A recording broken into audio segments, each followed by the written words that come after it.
Perfeito, Natália. É exatamente isso. Porque no autoconhecimento, eu deixo de só reagir. Quer dizer, alguém vem e me fala alguma coisa, eu já respondo. Alguém me traz uma situação difícil, eu já faço. Eu deixo de sair dessas reações e começo a agir com reflexão. Então, o como eu faço as coisas modifica totalmente. Por quê? Porque eu tenho esse autoconhecimento. Eu começo a olhar para dentro e me conhecer. E é aí que nós vamos falar das ferramentas daqui a pouquinho. Então, eu saio da impulsividade, da omissão e começo a refletir.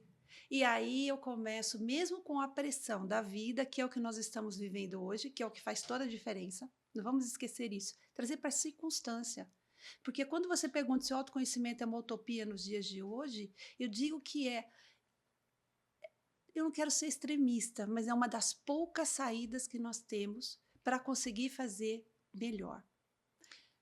Pode falar. Porque quando você fala, né, a gente está passando por uma série de circunstâncias que é cenários catastróficos ou situações em que a gente se vê mais em risco e eu posso usar melhor, porque quando você traz, né, então a gente começa a refletir melhor, eu saio um pouco dessas emoções e eu tenho mais chance de ser assertivo. Por isso que o autoconhecimento é importante, é isso? Correto, Natália. Eu tenho mais condições de fazer o que tem que ser feito em direção a quê? Qual é a nossa referência? Porque hoje tudo nós estamos sem referência. Esse é o Uhum. grande problema da humanidade. Mas por que eu vou fazer autoconhecimento? Né? Aí a gente teve um podcast que a gente falou de saúde mental. Por quê? Porque a natureza ela tem regras claras. Ela não dá curvas, ela não faz pegadinhas. Não, ela é. E um dos limites que a natureza. Então, a gente sabe, hoje a gente já aprendeu que limite é uma coisa necessária e saudável. Um dos limites que a natureza traz é a nossa saúde. Então, eu posso fazer o que eu quiser, eu posso soltar os meus impulsos. Sim, mas e as consequências? Então, quando eu começo a refletir as consequências das minhas ações, começo a trabalhar esse autoconhecimento e ver que se eu fizer tudo aquilo que eu desejo e não aquilo que tem que ser feito, atender os meus impulsos, eu começo a sair o que da minha saúde, eu vou ficar doente. Não tem.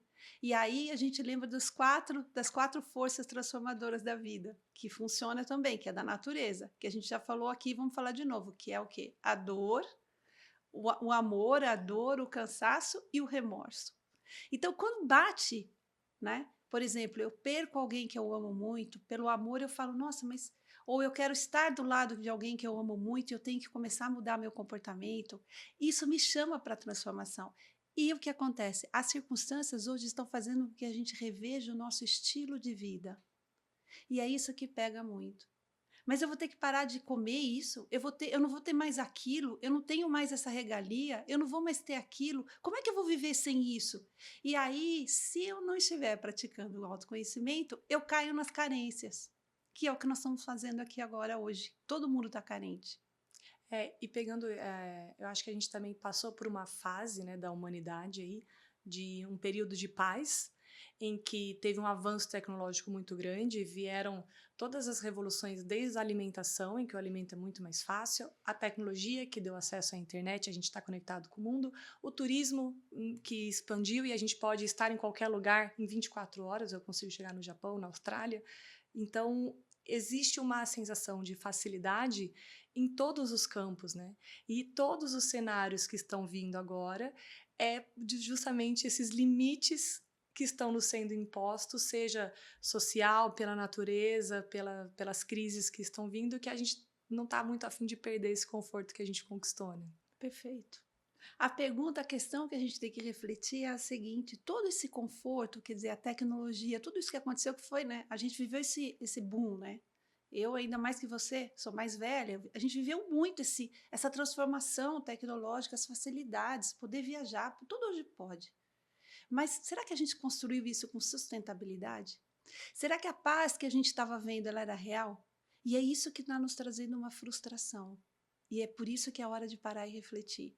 Porque a frustração de ver que aquela paz que a gente via tão promissora nos anos 80, nos anos 90, que parecia que a gente ia caminhar para algo, para uma humanidade mais justa, uma humanidade mais igualitária, uma humanidade mais tecnológica, com mais facilidades, Tudo isso foi engodo. E mesmo o Brasil, né? Eu lembro de pequeno, o Brasil é o país do futuro, e esse futuro para mim chegou e nada aconteceu, né? Perfeito, perfeito. Eu era também, né? Anos 80, eu acreditava que o Brasil, eu lembro, putz, o Brasil vai investir em educação. Nós temos tudo para ser um país do futuro, né? A gente tem tudo aqui, é um país rico, é um país. Tá, e aí? Se nós fizemos tudo errado?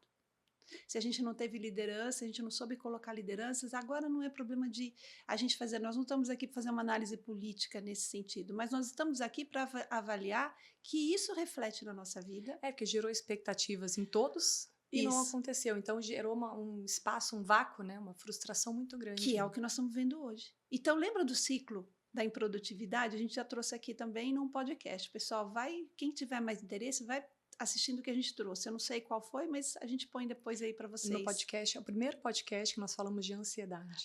No podcast da ansiedade. Obrigada, Natália. O ciclo da improdutividade, vamos dar uma lembrada aqui, começa com a expectativa. Da expectativa, eu vou cair na ansiedade. Porque se eu espero alguma coisa, eu anseio por aquilo. Eu fico esperando, quer dizer, eu anseio, vou aumentando o meu giro interno, né? Que a ansiedade é essa pressa, essa vontade de que as coisas aconteçam do jeito que eu quero. Só que aí vem o quê? A frustração. Porque as coisas nunca acontecem. Lá no ciclo da ansiedade, lá no podcast da ansiedade, a gente trabalhou nisso no curto prazo, na nossa vida atual, no nosso dia a dia. Quanta coisa a gente espera que acontece, tem expectativa, cria uma ansiedade e se frustra. Tá, agora vamos pegar esse mesmo ciclo, que depois a gente vai falar aqui da frustração, vem o estresse, que talvez é o que nós estamos vivendo hoje, e a angústia, nós já estamos bem na angústia, socialmente, eu estou falando agora a nível social. Vamos pegar nos últimos 20, 30 anos, nessa análise que a gente fez, essa reflexão aqui, onde a gente esperava que o nosso país ia para frente, onde a gente esperava que o mundo não teria mais guerra, onde a gente esperava que as nações, as potências mundiais iriam fazer o que tem que ser feito. Se unir contra o que está acontecendo do clima, né? Se unir para poder fazer ações para que o clima, para que a gente superasse as dificuldades climáticas que a gente já sabia que ia acontecer, e tudo foi ao contrário. Então, essa expectativa vem o que gerou muita ansiedade e agora está vindo uma frustração coletiva. E o que nós estamos vendo desse coletivo no nosso dia a dia? As pessoas estão perdendo o limite de tudo. Por quê? Porque a frustração que ela não... Porque acontece, se a gente não parar e olhar para nós mesmos, nós não percebemos o quanto nós estamos frustrados.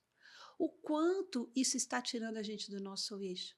E o quanto essas frustrações não refletidas estão trazendo carências desnecessárias. Existem carências que faz parte da nossa falta de maturidade, da gente não aprender, não saber fazer. Isso faz parte da vida. Nós estamos aqui para aprender. Ok, mas as carências que a gente está cultivando pela nossa desorganização, pelos nossos pensamentos inacabados, pelas nossas frustrações não refletidas, pelas coisas que a gente está se envolvendo com o meio sem olhar para dentro, achando que tudo fora vai resolver, essas é que nós temos que começar a trabalhar hoje.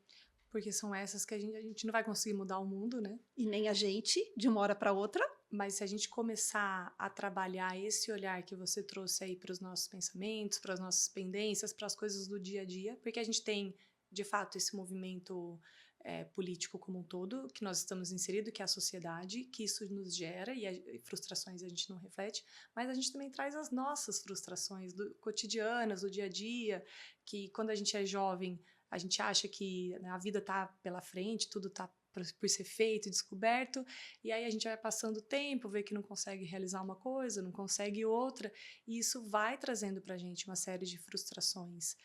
E é nesse contexto que a gente consegue trabalhar e ir administrando, né? Essas coisas mal resolvidas da expectativa de um jovem, por exemplo, que a hora que começa a ver, poxa, peraí, é esse contexto que a gente tem que começar a trabalhar e se a gente começar a mudar aqui, a gente consegue administrar melhor o movimento que está acontecendo externamente. É isso, Natália. Eu não tenho grandes mudanças de uma hora para outra. Não existe isso. Lembra que a gente falou que a gente não pode ser otimista nem pessimista? A gente tem que ter senso de realidade. O senso de realidade mostra que nossos comportamentos, nós não vamos mudar de uma hora para outra. Mas, como também a circunstância, nós não temos como... Eu tenho como resolver um problema lá da Ucrânia? Não tenho. Eu tenho como resolver o problema dos palestinos? Não tenho. A gente pôde ajudar o pessoal lá do Rio Grande do Sul muito, aliás, o nosso país foi extremamente fraterno, foi muito bonito, chegaram as doações, está tudo lá, mas agora eles que estão tendo que reconstruir o dia a dia. Quem está na situação é que a gente tem que reagir. Então, a mesma coisa, vamos trazer isso para a nossa vida. Eu não mudo as circunstâncias que eu estou vivendo, eu não consigo me mudar de uma hora para outra, mas, vamos de novo, eu consigo eliminar as minhas pendências, organizar a minha vida, simplificar tudo. Estou batendo tudo de novo, porque é aí que está o início do trabalho. Começar a refletir meu estilo de vida. A gente fala que a eulosofia é um estilo de vida. Por que ela é um estilo de vida? Porque a gente aprende o que a gente realmente precisa e o que a gente pensa que a gente precisa. Então, lembra que o pensamento o pensamento é a chave de tudo isso.